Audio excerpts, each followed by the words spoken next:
I don't say this lightly, but this first period that we saw from the Rangers today is the worst 20 minutes of hockey that I have ever seen this team play. Let's tear these guys to shreds.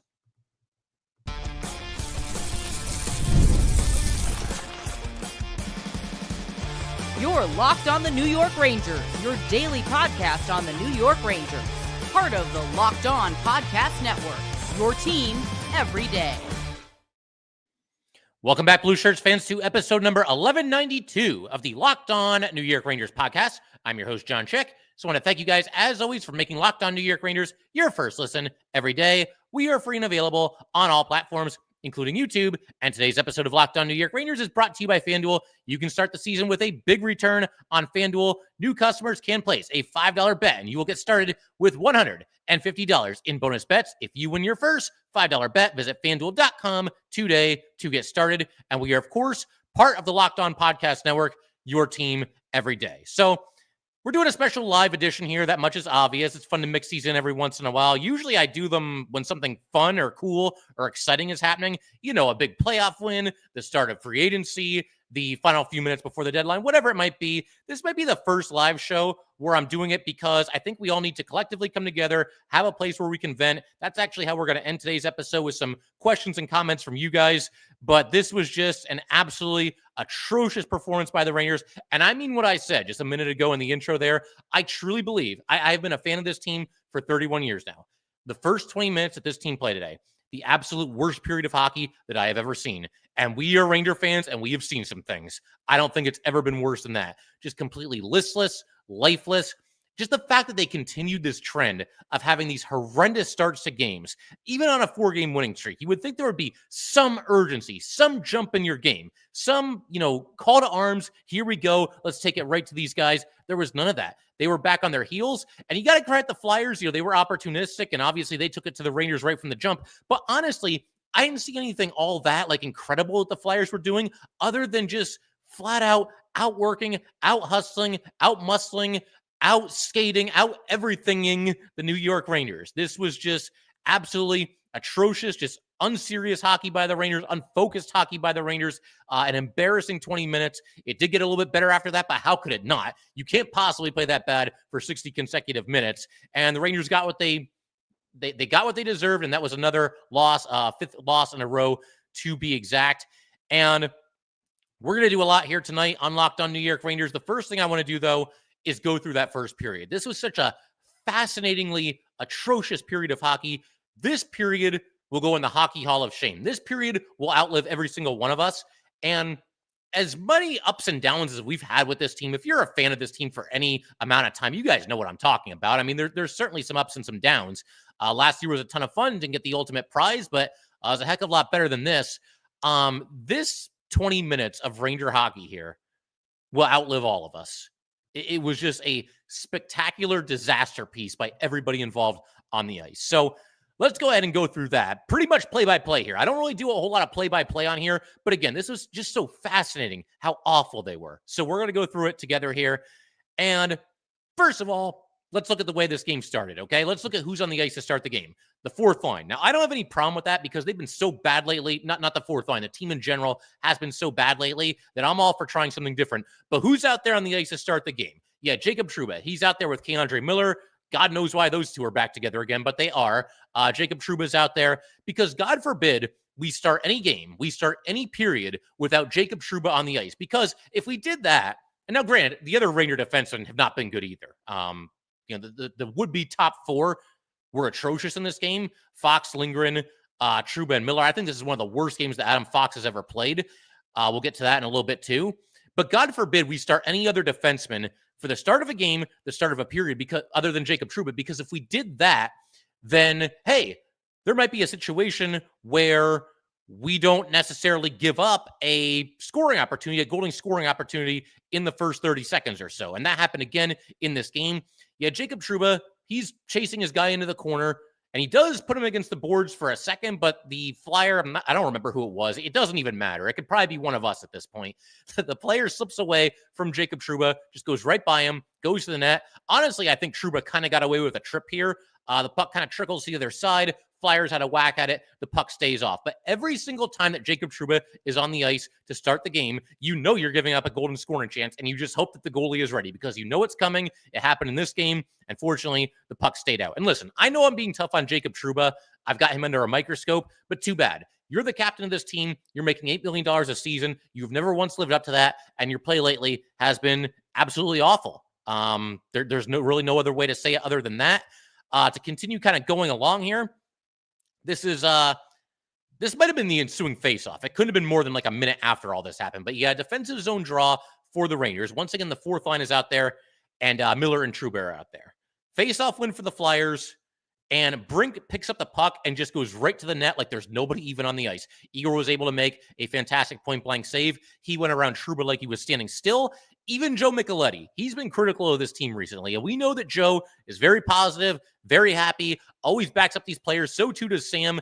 When the two of them are starting to turn against this team, then I think you know that something is obviously going wrong.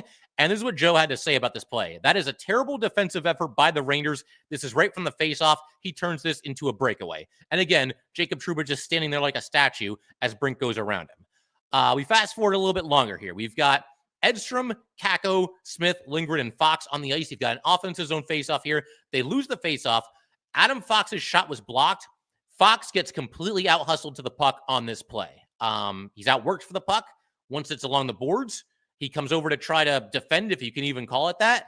And then there's a centering pass. And just like that, the goal is scored by Brink, and it's 1-0. And if you thought that Ryan Lindgren was going to get back and play any kind of quality defense on this play, then clearly you have not been watching the Rangers very closely this year. Another rush, another complete inability by any of these Ranger defensemen to defend the rush, complete lack of hustle by any of the forwards to get back. Smith was there. He wasn't exactly busting it on the back check either. And just like that, it's 1-0 in favor of the Flyers. And then not too long after this, Flyers get another rush. So again, the Flyers have a rush into the Rangers zone. We already know we're in big trouble. Keandre Miller on this play, pinched when he shouldn't have, completely took himself out of the play. Trouba's the lone guy back. He's not going to defend this. Trouba's trying to turn around. He's back skating, and he's got to turn around because everybody on the ice is about 1,000,000 times faster than Jacob Trouba. So he turns around, which takes about half an hour. There's no way he can keep up with this guy. And Konechny goes right by him and goes with a backhand changeup right through the legs of Igor Shesterkin. A 5-hole goal on what was basically a backhand changeup. And this was kind of an interesting game for Igor because you can't watch what he did here and say that he was anything less than the best player on the ice for the New York Rangers. However, what was so weird about it, the 2 goals that he allowed in the first period here, and I'm not excusing any of the defensive breakdowns, not by a long shot, but I do think they were both stoppable. And he must have made at least 10, 12, 13, 15 saves in this game that I thought were more difficult than either of the 2 goals that he allowed in. So again, he did play well, and he did keep them in this game against all odds. He's the only reason the final score of this game wasn't like 7-1 or 6-1, somewhere in that area. But again, he left in 2 softies kind of early in the game. And Igor, like a lot of players in the Rangers, it didn't seem like he was ready to go in this one. So, the period continues. John Giannone is between the benches. He was hard on them in this game too. But he mentioned that a lot of hangdog looks from the Rangers, and the camera kind of like panned across the entire Ranger bench there and was showing everybody's expression. Everybody just looks like a zombie. Everybody's just staring out into space. You've got Mika Zibanejad, slumped down against the boards like he always is. Panarin looked like he was in La La Land. He was just kind of staring out into space. I did see Zach Jones and Braden Schneider. They were at least looking at the tablet together and probably trying to figure out, what was going on. They are, without a doubt, and I got to give a shout out to Abe on Twitter because he mentioned this in reply to one of my tweets a little bit earlier tonight. They are, without a doubt, the Rangers' top pairing right now. You wouldn't know it looking at time on the ice because, God forbid, they ever are not 5th and 6th on the Rangers' defensemen in terms of time on the ice.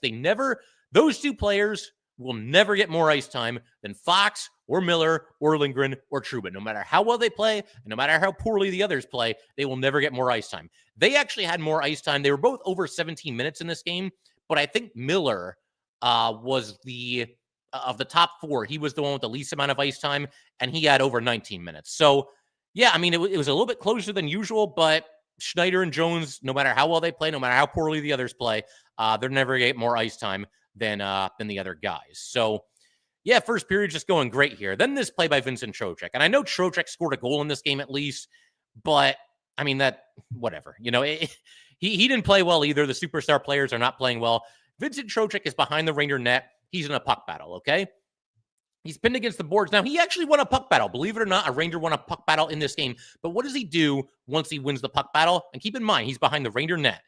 He makes this like behind the back, I think backhand pass in front of the Ranger net to Jacob Trouba. There is almost nothing to be gained by completing this pass here. Nothing. You could have prime wing Gretzky there instead of Jacob Trouba. It's still not worth forcing a pass into this area of the net or this area of the rink, because you are willingly throwing the puck right in front of your own net. And even if you complete the pass, you've gained almost nothing. I mean, you've got a defenseman who's pinned in his own zone, and it's Trouba. Do you really think Trouba's going to pick up this puck and skate out of the zone and lead a rush into the offensive zone? Yeah, probably not. The puck is turned over. Another great chance for the Flyers. Igor's able to fight off the ensuing shot there. By the way, all this has happened in the first 8 minutes of the game. And to this point in the game, the Rangers still do not have a shot on goal. They've given up at least 5 or 6 quality scoring opportunities. Like I said, they showed the players on the bench. Nobody is showing any emotion whatsoever. A little bit later, and this was funny too, they mentioned that, I think it was Joe who said this, the two most effective and noticeable Ranger forwards to this point in the game were Sam Carrick and Adam Edstrom. Fourth liners.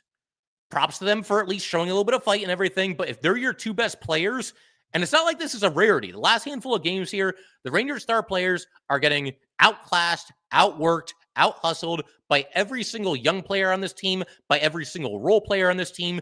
Give me Johnny Brodzinski over Vincent Trocheck. Give me Adam Edstrom over Alexis Lafreniere. Give me anyone over Mika Zibanejad. Give me anyone over Jacob Trouba.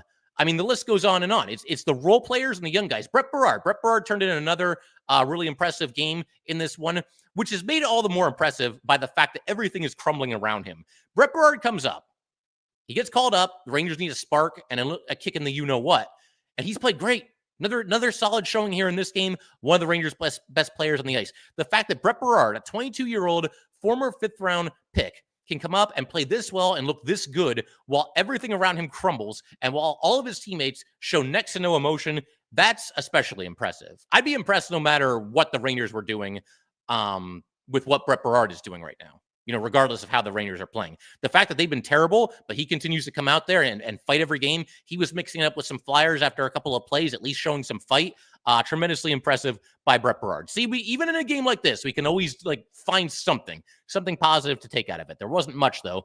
A little bit later in the first period, an atrocious pass by Riley Smith. He's in his own zone along the boards. He just flings it across the rink to the other side. It gets stolen.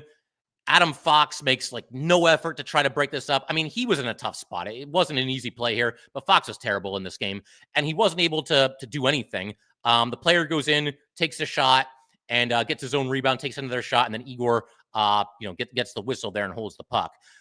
In just a second, though, we're going to keep everything rolling. I'm not done roasting these guys. I'm going to talk about some of the just absolutely mind-numbing quotes that came from the Ranger leadership group after this game. And there was one other thing that happened in the first period that I'm going to really tear into the Rangers. We're going to do that in just a second. And like I said, I see the comment section's kind of jumping right now. We're up to 18 comments already. We got a ways to go. I'm going to get my venting out of the way, and then I'm going to turn over the wheel to all you guys. So we will do all of that. I mean, I usually say we'll do all that fun stuff in just a second. We're gonna vent in just a second. That's what we're gonna do. We will get to that in just a minute here. All right, we just want to take a minute to let everybody know that today's episode of Locked On New York Rangers is brought to you by Gametime. Gametime has a new feature called Gametime Picks that makes getting tickets for your favorite live events even faster and even easier.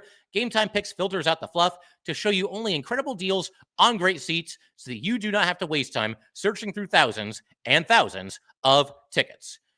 You've got Gametime Picks. Curation makes it easier to save more on sports, concerts, comedy, theater, etc., all in pricing. Toggling this feature shows the total upfront with no surprise fees at checkout. Seat views. Get a panoramic view from your seat in the app before you buy. The lowest price guarantee or Gametime will credit you 110% of the difference. And Gametime ticket coverage. Your purchase is covered with the most flexible customer service policy in the ticketing industry. Take the guesswork out of buying tickets with Gametime. Download the Gametime app, create an account, and use code LOCKEDONNHL for $20 off your first purchase. Terms apply. Again, create an account and redeem code LOCKEDONNHL for $20 off. Download Game Time today. What time is it? It is game time. All right, let's go ahead and keep everything rolling here on this very special live edition of Locked On New York Rangers. So big shout out to the everydayers as always. Thanks to you guys for tuning into this very special live edition here tonight, where we're all just going to collectively vent and really let this team have it the way that they deserve to right now, having lost 5 in a row. And it's not even the 5 losses in a row. It's the fact that they keep doing the same thing. It's the same offenders in every game. It's the same slow start in every game. It's the same lack of just fight in every game. And I'm kind of at my wit's end, as you guys can probably tell. And I'm sure a lot of you are right there with me. But I did mention just a second ago that there was one more thing I wanted to talk about in the first period here before we kind of turn the page a little bit. And that is something that happened with Artemi Panarin getting into a scrum with Travis Konechny after the whistle. The two of them came together, a little bit of chippiness there, and you've got 3 players on the Flyers. It might have even been 4. Panarin was completely surrounded here, but multiple players on the Flyers surrounding Panarin and trying to punk him out, and the rest of the Rangers on the ice. And for the record, it was Miller, Trouba, Lafreniere, and Trocheck, nowhere to be seen. Now, the only one very, very slight thing that I will say in their ever so slight defense here is that they showed a different angle of this during the intermission. This is when John Giannone really let them have it. They showed an angle that was kind of like from behind one of the nets. And you can see when this like kind of flared up here, this issue between Panarin and Konechny, you could see a lot of the Rangers had their backs turned. I don't know where they were going. They were skating back into their own zone, even though the play was over. So once they saw what was happening with Panarin, they did eventually go back, but no fire whatsoever. Miller, Trocheck, and Lafreniere all got there around about the exact same time, and just nothing. None of them tried to shove anybody. Nobody got in anybody's face. Nobody was chirping in the slightest. They did the bare basic minimum by going over to their superstar and, at least being near him. Trouba was nowhere to be found. He eventually came in, didn't do anything, didn't say anything, no physicality. This is the guy that there's certain Ranger fans will defend at the ends of the earth. This is their warrior hero here, that the guy that's going to strike fear into the hearts of every single player in the NHL. And this is not an isolated incident with Trouba, and I'm going to elaborate on that in a second as well. But I did want to get to some of these quotes that some of the Rangers dropped after the game. Really just 2 players. We're going to talk about Mika, and we're going to talk about Trouba. And look, I understand. I'll say this too, and they're extremely, extremely slight defense. I understand losing sucks. It's not fun. There's not really a whole lot you can say that's going to make anybody feel that much better when you're playing like this and when you're on a 5-game losing streak. But I still think that these 2 guys, again, 2 of the guys that wear the letters on their sweaters and 2 of the longer tenured Rangers, certainly Mika, I think they can do better than this. They won't do better than this, but I think they can do better than this. So we'll start with Mika here. Okay, so first of all, see, this is how you know it's bad. We're like 20 minutes into this. How far are we here? 18 minutes. And I have not even mentioned yet him shanking that opportunity to win the game, or tie the game rather, at the very end of regulation. The Rangers have pulled their goalie. They're down 2-1. You get a pass from, I think it was Trocheck, sending it across the top of the crease. The net is wide open. The goalie doesn't have his skate anywhere near the post. It's a tap and goal. It's a tap and goal. And I think, as a side note here, the Rangers really need to rethink who they're putting on the ice at the end of games here. It shouldn't be Mika Zibanejad. But he's got a chance to score on what's basically a wide open net. He can't do it. He shanks it off the side of the net. Rangers end up losing. The Flyers get the empty netter, 3-1 final. But this is what Mika had to say after this game. Try to listen to this quote and not have your brain melt, okay? Here we go. Mika Zibanejad after the game. I don't even know what the question was, but this was one of his answers. It's human nature. Any player can tell you that when things are not really bouncing with you or things are not really going for you, sometimes it looks like you're not doing anything at all. But I think you want it too much. That's the problem. Holy word salad. I'm speechless. How can he ever put a little bit of oomph into anything that he says? Can he ever, after one of these games, just say something like, yeah, man, we haven't been good enough lately. This is not any way acceptable. I'm one of the leaders on this team. We're going to drag our way out of this. We're going to fight back. We got another game tomorrow, and we're going to be ready to go. Can he ever say anything like this? He comes across as just like so passive and so docile in these post-game conferences with the media when he shows up for them. Of course, there was that game a couple of games ago. I think it was the Blues game where none of the Rangers who wear letters, with the one exception being Panarin, talked to the media after the game. Now, Kreider wasn't available because he's hurt. Was not dressed for that game, obviously. But nobody else shows up. Nobody that wears a letter showed up for that post media, conference there. I don't know, man. It'd be nice to just hear a little bit of fire once in a while. Now, how about Jacob Trouba? Let's move on to him. This is what he had to say after the game. It's not good enough. He's talking about the first period here. It's not good enough. I think everybody knows that. Nobody needs to announce that or scream or kick or yell. As a group, as professionals, when it's not good enough.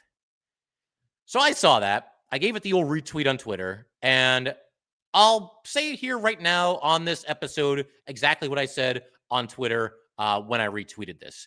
You absolutely do need somebody at this point to scream or kick or yell or do something, throw something, show some fire, call out the teammates, do something. If that's the attitude, and look, we don't know what goes on behind these closed doors. We're not in there during the intermission, so who knows for sure. But I saw that quote by Trouba, and I just could not believe what I was hearing. Look, it's one thing if the Rangers came into this game and they were on, say, like a 4-game winning streak, a 5-game winning streak, playing some quality crisp hockey as they were very early in the season, then I can understand, like, the first intermission. You don't have to go crazy because you've been playing good hockey and okay, a 20-minute period here got away from us. Clearly, this needs to be better. I still think it'd be good to say something like, all right, guys, let's pick it up. Let's go. But the idea that Trouba is taking the stance after the game that you don't need to do anything, that you don't need to scream, that you don't need to kick, or you don't need to yell. Yes, you do. You absolutely need to do that because this has been the trend for this Ranger team. This is not the exception anymore. Until they prove otherwise, this is who this Ranger team is.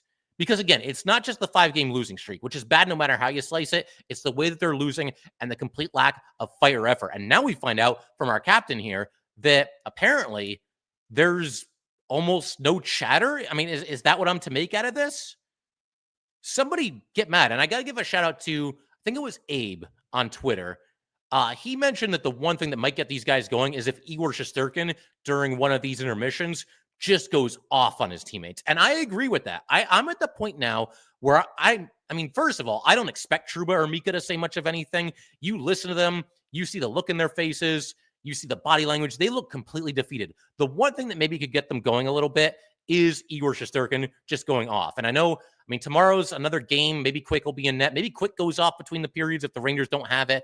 But something has to happen. I think hearing it from the goalie, maybe that would finally snap these guys out of it a little bit and let's stop hanging this guy out to dry. Maybe. We're getting to the point where we're out of options. They've called up guys from the minors. They've shuffled the lines. They've changed the defense pairings. They were talking about how they switched up their defensive alignment a little bit. Instead of 1-3-1, it was 2-2-1 or, this stuff isn't even noticeable when you watch these games because all you can really focus on is just the complete lack of drive and fight by these players. But hey, Jacob, maybe it's time for a players-only meeting. You think about that? Does that seem like a decent idea? I think we're long past the time that's needed for that. But yeah, man, Trouba's just not getting it done in any way, shape, or form. I talked about how he didn't come in to protect Panarin in this game. We had the game against the Blues a couple of games ago where Edstrom was down on the ice getting mugged, and Kakko and Smith at least jumped in there, but Trouba was nowhere to be found, even though he was on the ice. There was something else that happened in that game at the end of the second period. Cooley and Rempe were mixing it up with a couple of different players in the Blues. Trouba and Mika, they look like zombies. They come over and they just don't do anything. Mika just gives like a little bit of a hug to his old friend Buchnevich. Trouba comes over, doesn't say anything, doesn't do anything. The leadership group is as bad as it's ever been. In terms of accountability since I've been a fan of this New York Ranger team. And look, I know I'm being tough on these guys. I think a lot of us are being tough on these guys. There's something I talked about a while back, maybe like 10, 15 episodes ago, somewhere in there, because the Rangers, even before the 5-game losing streak, it's not like they've been playing like lights out hockey even before that. A point that I made, though, when it comes to playing professional sports in New York, I'll be the first one to acknowledge we are a very demanding fan base. I think there's times where we can be a little bit of an overdramatic fan base. I include myself in that as well. But contrary to popular belief, I don't believe that it's that difficult for a pro athlete to win over New York sports fans. Maybe that's a little bit of a hot take, but here's why. Let me explain this. I think to really win over the fans, you have to do two things. There's two things that you absolutely must do. If you don't do either one of these things, or none of them in the case of the Rangers, you'll see what I mean in just a second, then it's going to be tough sledding. Number one, what you have to do to win over New York sports fans. You have to hustle all the time. You have to play your butt off. In the case of hockey, I was going to say run through a wall. You have to look like you're ready to skate through a wall. You're giving everything on every shift. You're leaving every ounce of yourself on that ice every single night. Every little bit of blood, sweat, and tears on that hockey rink. Does anybody feel like the Rangers are doing that? How many players on this team are doing that right now? Will Cooley? I'd say Berard. Berard's off to a heck of a start. He's done great. Jones and Schneider, maybe it's that the rest of the Ranger defensemen look so bad that they look good by comparison, but I'll give it to the two of them. Is there anybody? Edstrom, I think Edstrom's grinding. Don't think Kaka was all that good in this game, but I think he's at least giving you an honest effort more nights than not. And is that about it? I mean, maybe I'm forgetting one or two guys, but certainly the superstar players are not doing that. So that's number one. You have to hustle. You have to play your butt off. And there are so few New York Rangers that are doing that right now. Number two, you have to be accountable. When things are bad, you have to face the music. You have to stand up and you have to say, you know what? This isn't good enough. We aren't good enough right now. I'm one of the leaders of this team. I'm going to drag us out of this. We're going to do everything we can to fight back. And let's go out and get them in the next game because this is not who we are. We are a far better team than this. This is not up to our standard of play. You are not hearing anything like that from any of these Ranger players, specifically the leadership group. Just very passive, very docile quotes. And, I talked about Trouba and Mika. I singled the two of them out. I didn't see the rest of the quotes from these players here today, but that was about all I could take for one episode here. And we have so much to talk about that I kind of just focus in on the two of them, but there's no accountability. Nobody is talking about how we have to do this better. We have to do that better. It feels like they're just saying words. There's nothing behind any of it. Let me just say a bunch of words until these guys with the microphones leave me alone and I can go home. That's what it feels like is coming from this New York Ranger team right now. It's so bad right now, man. And you've got a very winnable game against the Canadiens tomorrow. Maybe that's a get-right game. We'll see. But something else that I got to mention here. And we're going to get to your comments very soon, I promise. But one more thing that I have to mention here. There are a lot of reports right now that there are Ranger players that are upset with the report of Chris Drury, leaking this information to the media that they might be looking for a shakeup to their core. Well, maybe it's possible. And we'll talk about Drury in a future episode because I'm not going to defend him either. I don't think he's had a very good, recent run of it here. But maybe it's possible that he was challenging these guys a little bit, that he was trying to light a fire under some of these guys. Maybe it's possible that he floated that out there to see how these players would react. Maybe it's possible that Drury was hoping that these players would basically rise up against him almost, unify together against him and say, you know what? Bleep this guy, we'll show him. Well, the Rangers have done anything but that. It's been the exact opposite. The Rangers are backed into a corner. Do you come out swinging or do you curl up into a ball? They've done the latter, at least so far. Maybe there's some pushback coming. I mean, hey, they are back in action against the Canadiens tomorrow. I don't even know if that's a good thing or a bad thing at this point. You would think, after a game like this, that you just want to get right back out there and get back after it and perform a lot better than the Rangers obviously did today. Is it a good thing? I mean, they look so tired and so gassed and so slow. Playing your third game in 4 days, I'm not so sure that that's what this team needs right now. But, we'll see. We're going to keep everything rolling just a second. I'm going to have a couple of thoughts about the game against the Canes because, I took off for Thanksgiving there. Didn't have an episode immediately after that. I'm going to keep it very brief, though. And then, like I said, turn it over to you guys. We are going to be rocking and rolling here on Locked On New York Rangers. We're going a lot longer than we typically do, but that's okay. I think a lot of us, certainly myself, and I'm sure a lot of you as well, have a lot of things that we need to get off of our chest. So we'll continue to do that in just a second. All right, we just want to take a minute to let everybody know that today's episode of Locked On New York Rangers is brought to you by FanDuel. Get ready to tackle the NFL action with FanDuel, America's #1 sportsbook, because right now, new customers can bet $5 and get $150 in bonus bets if you win. The FanDuel Sportsbook app gives you everything you need to place live bets on the NFL all in one place. So when you get a hunch in the middle of the game, you can check out the latest stats, view live play-by-play, and so much more on the same page where you place your bets. Just visit FanDuel.com to join today. You will get started with $150 in bonus bets if you win your first $5 bet. That is FanDuel.com. Never waste a hunch and make every moment more with FanDuel, an official sportsbook partner of the NHL. NFL. Okay. Couple quick thoughts on the Canes game. I'm going to keep this brief, but imagine before the season, I told you that the Rangers would play in a game in November. Doesn't really matter when, but in November, and they would get goals in said game from Johnny Brodzinski, Brett Berard, and Adam Edstrom. And they would lose that game. Our heads would all collectively explode. How is that even possible? Looking at what this team did last year, and you can, critique the team last year and certain reasons why they weren't able to complete their run to the Stanley Cup championship. But bottom line, they still had the best record in hockey. They still made it to the Eastern Conference Final. The idea that those three players, all of whom, mind you, were not even guaranteed to be on this roster at this time. I mean, Brodzinski could go either way, right? He's kind of in like a 13th forward role, but he scored against the Canes.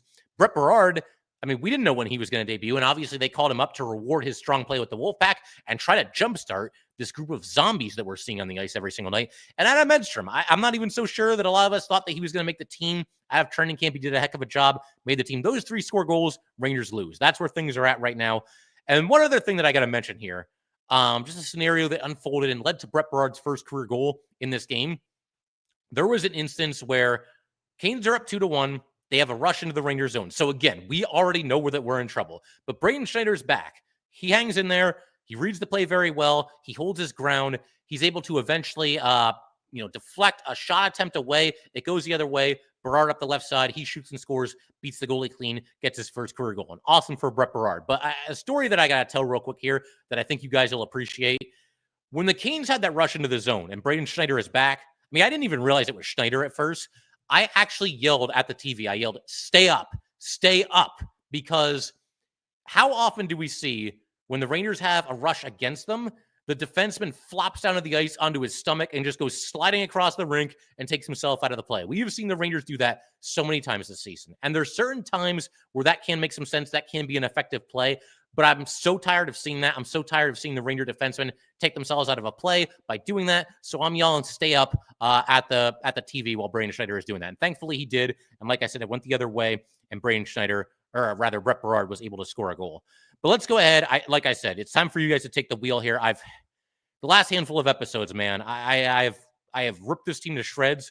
And it's time for me to just to turn it over to you guys. Dylan Mancini says, we suck. Yeah, there's no doubt about that right now. Wabbit says, damn. And then Wabbit follows up with, yeah, but they're trying. It might have been a bad day. Keep in mind they working this is there. Okay, I don't know what this is saying. Okay, let's keep going here. Puck Rock Rangers, shout out to them. They do an awesome job with their podcast. If you guys have the opportunity, definitely go and check it out on YouTube. I've caught a couple of their episodes. He says, John, the boys lost in the first 5 minutes of the game. Yeah, pretty much. It didn't feel like it was really going to get any better. I think at that point it was only 1-0. But every bad habit this team has, it showed up in full force in the first couple of minutes there. In the first 30 seconds, I mean, they're giving up golden scoring chances and just not playing any defense, letting Flyers do whatever they want, getting outworked, out-hustled, out-skated, out-muscled. You call it what you want to call it. They were just absolutely thoroughly dominated. PBMC says, I don't understand why players are not getting benched. Yeah, it's time for that to happen. I mean, as far as he or she mentions benching here. That's a little bit more viable than scratching everybody because, I do see people talking about scratch this guy, scratch that guy. You can only scratch so many players because you need 20 people on the ice. I mean, you got the 2 goalies and the 18 skaters. So you need to put somebody out there. You can only scratch so many players. As far as guys losing ice time, though, I mean, I'm all for it. And let me go ahead and just look at the ice time in this game, just so I have an idea if there's anything that really kind of jumps off the page for me. It was pretty evenly distributed, about as even as you're going to see it among the forwards. No Ranger forward had less than 10:24. That was Adam Edstrom. And no Ranger forward had 20 minutes. Panarin had the most at 19:54. So that's about the most that you're going to see. Will Cooley had 19:20. Will Cooley should have led the Rangers in time on the ice. Brett Berard had 14:52. He should be getting more than that based on how he's playing recently. As far as the defense, and like I said, that was as close as we've seen it too. Zach Jones had the least at 17:02. Adam Fox had the most at 23-16. But again, Jones and Schneider, doesn't matter how well they play. They're not going to see an uptick in their ice time, or at least it feels that way as of now. Andrew B., kind of a similar thought here. Why are they not scratching Trouba? At worst, it sends a message. I don't know. I mean, I don't know. Like, it's one of those things, again, it kind of goes back to what I just said a second ago. You can only scratch so many players. And Trouba is so down bad right now. I feel like maybe the Rangers' idea is that they eventually have to let these guys work themselves out of it, and scratching everybody won't accomplish that. But yeah, I mean, your guess is as good as mine. I mean, sooner or later, there has to be some accountability here. Let's keep everything rolling along here. Okay, there's a good reminder here to keep everything PG in the chat. So I'm going to read this, but I'm going to censor myself, and I'm not going to put it on the screen for those of you watching on YouTube. Until players get scratched, I don't give a bleep. This comes to us from Hockey KD39. Until players get scratched, I don't give a bleep anymore. Bleep this team. So that's kind of about where things are right now. Let's see. Andrew B. says, you can't tell me that Mancini or Ruhwedel wouldn't be better. Yeah, I mean, I'm at the point where, dude, I'm ready to throw Matthew Robertson out there. And I'll be honest, I haven't really kept up with the Wolfpack. I mean, the Rangers are keeping me busy. We'll eventually check back in with the pack sooner or later here. I'm at the point where it's like, throw Matthew Robertson out there, man. I mean, I know that he hasn't really impressed. He didn't really look that good in the preseason this year. He got hurt for part of it, to be fair. By all accounts, he's just kind of a middling defenseman on the Hartford Wolfpack. But I'm at the point where it's like, yeah, just throw him out there and tell him sink or swim. Throw him out there on a pairing with Adam Fox. Who even cares at this point? I mean, Fox was terrible in this game, but that's the exception of Fox. Fox this year has really not been spectacular, but there's so many other players that have been so much worse that he's kind of avoided, I think, a lot of heat from Ranger fans. But yeah, I mean, at a certain point, yeah, throw Mancini out there, throw Ruhwedel out there, heck, throw Matthew Robertson out there, give him a chance and just see what he can do. Time to Wake Up says Drury needs to sell. We're not quite there yet, but I did highlight on a recent episode of Locked On New York Rangers. I took a look at the schedule, and I said, we are going into a stretch here. It was after the Canes game, because I knew the Rangers were playing the Canes next, and I looked at the schedule after that, and there were 6 games in a row after the Canes game where the Rangers are playing only one team that is currently in playoff positioning, and that's the Devils. The other 5 teams during this stretch, which began earlier today, are all on the outside of the playoff picture looking in. That includes the Flyers. That includes the Canadiens tomorrow. And to me, I mean, it seems like in theory it should be a get-right stretch for this New York Ranger team. But does anyone really believe that's going to happen? I mean, maybe it will. I hope it does. But yeah, I mean, I think as far as selling goes, if you have another just terrible showing through these 6 games here, and they're already 0-1, they already lost to the Flyers, so they're 0-1. If they can only win 1 or 2 of these 6 games here, I think we get to a point where everything is on the table. I mean, they just look so lifeless. You can't believe for a second that this was a team that had the President's Trophy last year, had all these like cool moments, all these career seasons from all these guys, all these amazing playoff moments with the wins and overtime and everything. It's night and day. It's completely night and day. Let's see what else we got here. This made me smile a little bit. CH says, I'm just sad and confused at this point. And he or she follows up with, Igor won't resign here. He doesn't want to waste his career away like Hank did. There could be something to that, man. I mean, look, Igor hasn't been great either, but as I tweeted out a handful of games ago, I think I said that Igor Shesterkin right now is about the 33rd biggest problem that the Rangers had. He was a problem in the game against the Canes. Other than that, though, I don't put a whole lot of this on Igor Shesterkin. I don't know. I mean, I don't know how it's going to go. I think it's at least possible that he's somewhere else next season. I can't believe I'm saying that, but that's the way things are going right now. Brian Dominic says, this team needs a Messier-type leader. They are a bunch of passengers, very fragile. You know, this season, yeah, I do think in other seasons, the Rangers' supposed lack of like toughness and whatnot was overstated. I mean, this is a Ranger team that, you know, the core is still there from a few years ago, down 3-1 in the playoffs against the Penguins. They come back and win it. Down 2-0 in the series against the Canes. They come back and win it. Even last year, you know, down or rather up in the series 3-2, but down by multiple goals on the road against the Canes. They come back and win that, and they advance to the conference finals. So, there's something in there, but it's either gone or in quite the slumber right now. There is something in there. There is a certain amount of resilience when it comes to this bunch of Ranger players, but we are not seeing it this year. I don't know if part of the reason or most of the reason is all the off-the-ice drama, the trade rumors, if something's just not clicking, if this team is quit on Peter Laviolette. It's hard to really put your finger on it because there's so many things going south right now. Look, a Messier-type leader, that would be awesome. But, at this point, I would settle for, I don't know, a Ryan Callahan-type leader. Give me any other captain in Ranger history or anybody else that has worn a letter in the past and give me that over what we're currently getting here. Let's see what else we got here. Nick says Trouba is checked out. Yeah, it's hard to come to any other conclusion watching him play hockey right now. James Roman says Drury is a clown. Publicly did Goodrow dirty. Publicly failed to do Trouba dirty. Told the media he would fire Lav for another coach. Made no moves in the offseason. Complete clown. Drury is not blameless in all this, but I'm not putting this on him nearly as much as the players right now. I'm sorry.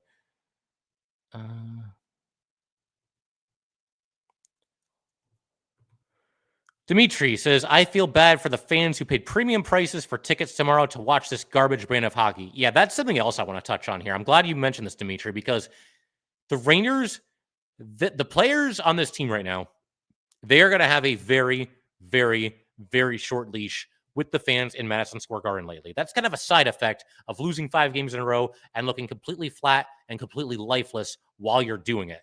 They are going to cut this team no slack, nor should they. I'm not usually in favor of booing players unless it's due to a complete lack of effort, which is what we're seeing right now. So, look, if the Rangers get off to the kind of start that they've been getting off to basically all season, if they're dragging, if they look lifeless, if there's no fire, if they're trailing 2-0 in this game before we can even blink, then yeah, I think the Ranger fans are going to let them have it. And they're not going to wait until the end of the game. There's certain times where the Rangers will, they'll have kind of a lackluster showing, but maybe they're in the game a little bit. Maybe it's like 2-1 or like 3-2. And, they have a chance, right? Maybe the goalie keeps them in it. We've seen plenty of that over the years. And the booing doesn't really start until the end of the game. And that's when the fans will kind of let them have it. If the Rangers get off to a bad start here, they're going to hear it from these fans. And I do think we're getting to the point where the fans will direct their ire at individual specific players on this team. And I don't like it. It's not fun for me. I'd much rather see this team win. I think all of us would. But they're playing terribly lately. And the fans are very well aware of that. And I do think that if you see a bad turnover, a shanked shot, a lackluster power play where they just can't get anything going, if you see a defensive meltdown, if you see a really bad turnover, then yeah, I think the fans are going to start booing individual players when they have the puck. And again, that's not fun. But how can you look at what this team is doing lately and say that it's unwarranted? And I don't enjoy it. I don't enjoy when the Rangers get booed by their fans. But what do you expect at this point? What can anyone possibly expect at this point? Let's see as well. New York Ranger fan 05 says Fox has looked lost as well. It's getting ugly. Yeah, that goes back to what I said earlier. Fox, there's way bigger problems on this team than I'm Fox right now. But for a $9.5 million a year defenseman, has anyone been impressed? Does this look good to anybody right now? And he looked like he didn't have a single damn to give during this game here today. Just lethargic, completely out-hustled, completely outworked. There was that empty netter a game or two ago where the entire Ranger team just quit on it. He blatantly quit on that play. Didn't even skate, didn't even try to chase the guy down or anything like that. And Steve has similar thoughts here. Steve says, I never saw Fox play like he did today. Again, yeah, Steve's absolutely right. And Fox has mostly dodged the ire, the anger that Ranger fans are feeling right now because there are so many players that are so much worse. But there will always be some Trouba defenders who get mad at me because, oh, why are you so mad at Trouba? Lindgren's been bad, and Miller's been bad, and this guy over here's been bad, and that guy over here's been bad. Well, I'm being fair right now. That is the worst game that I have ever seen Adam Fox play. So, yeah. See what we got from Jay Lewis here. We'll do a couple more, and then we'll call it. At a certain point, you just got to let it go and go do something else with your night. But Jay Lewis says, the younger players shown more than the vets. The vets checked out. The Rangers should give Berard, Cooley, Laffy, Schneider, and Jones 20 minutes of ice time. The vets are too soft and weak mentally. It certainly looks that way right now. Yeah, I'm all for more ice time for all of those guys that you just mentioned. Schneider and Jones should be starting every game. Schneider and Jones should be getting more ice time than the rest of the Ranger defensemen. You know, you can nitpick certain things, like with Zach Jones. You can talk about his lack of size or whatever. Who even cares at this point? He's playing more physical than most of the Ranger defensemen anyway. So reward him. Reward him with more ice time. Braden Schneider, I think, has been the best all-around Ranger defenseman probably all season. You know, I know you look at Adam Fox and, well, he's got all these assists. He hasn't played great. He really has not played great this season. Again, he's not going out there and crushing this Ranger team the way that certain players are. But has anyone been impressed by what Adam Fox has done this year? I haven't. So, yeah. Let's see what else we got here. I want to hear from somebody else. I want to give everybody a chance here. Beast of Man 77, great username, says, put the C on Cooley. Well, it's not going to happen right now, but you are looking into the future here, and I do think that eventually will occur. You could be looking at a situation where Cooley, maybe Lafreniere, has the C somewhere down the road here. Whichever one of them is not the captain, I think will be one of the alternate captains for sure. And by the way, that reminds me of something else that I wanted to mention on tonight's episode, an idea that I have when it comes to the leadership, when it comes to the captaincy. First of all, I know a lot of people are calling for the Rangers to make a switch there, take away the captaincy from Jacob Trouba, take away, Mika and Kreider from being alternate captains or whoever else, Fox. I don't think the Rangers are going to do that. Certainly not in season. What I would do, though, what I think they can do is leave Trouba as the captain. I wouldn't want them to do that at this point, but I think that's what they're going to do. So we're kind of stuck with it. We'll just live with it. Trouba is still the captain, but they have all these other alternate captains, and it seems like they kind of rotate, who gets to wear the A on a certain night. Like Mika Zibanejad had the A tonight, which is just looks ridiculous at this point. But here's what you do. Instead of rotating all the alternate captainships from one game to the next, you decide on a game-by-game basis which one of these guys gets to wear the A. Only 2 of them per game. So I would say for the next game, let Panarin wear the A. He hasn't been great lately. I think we know that. But it feels like with him, there's still at least some accountability. He's still facing the music from the media.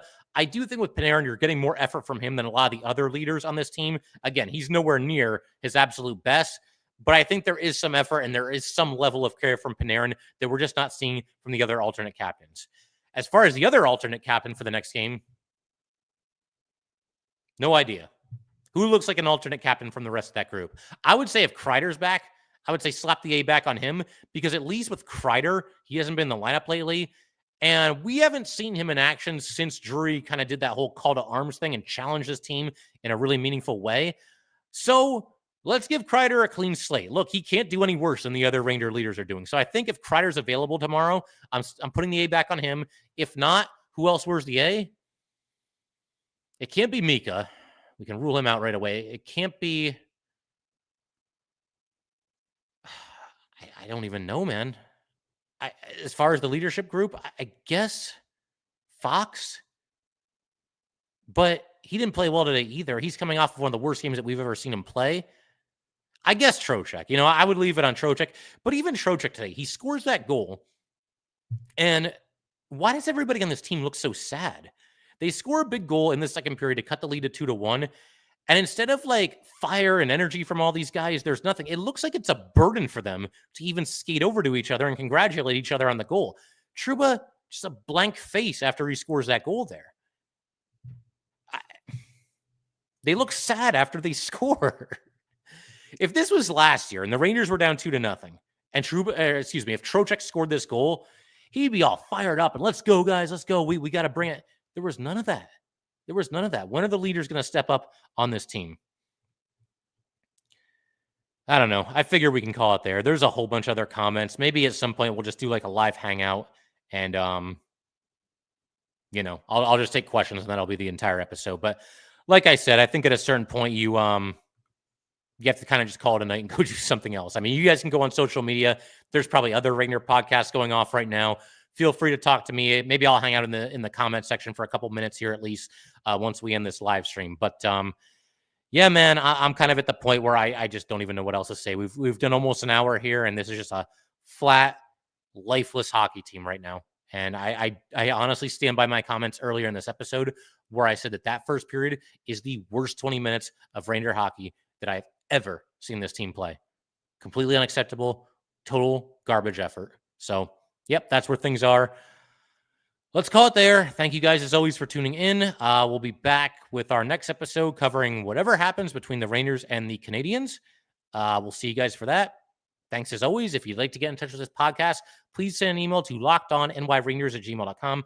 Once again, that is lockedonnyrangers@gmail.com. Definitely give us a follow on Twitter as well, @LO_NY_Rangers. Once again, that's @LO_NY_Rangers. And definitely subscribe to Locked On New York Rangers YouTube channel. Thanks again, guys. I will see you next time.